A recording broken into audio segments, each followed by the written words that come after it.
Fly Gym and Habitat. What great organizations. I've done stuff with Habitat in the past, but anyway, I won't talk much today because I know y'all want to get this house thing going. But I just want to say I grew up in a little small town in Georgia, and my mom and daddy didn't have much, and my granddaddy was a carpenter, and he built this 12 by 12 tool shed way before I was born.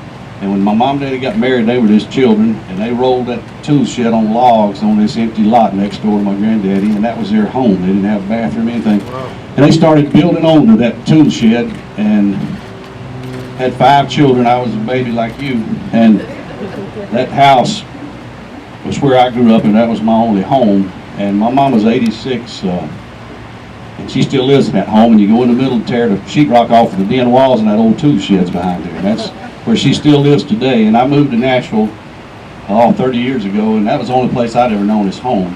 And I was really homesick. And the first song I ever wrote in Nashville was a song called Home for my mother for her first Mother's Day. And it was just a story about them building that home from that tool shed and how we grew up there.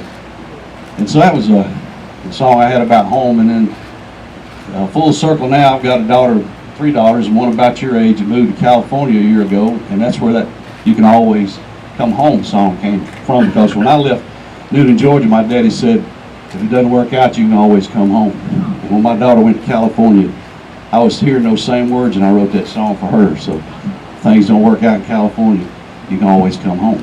And that's, so I'll quit talking about that because this is your day. And so happy for you. And you know, this is just a house. So I give you these keys.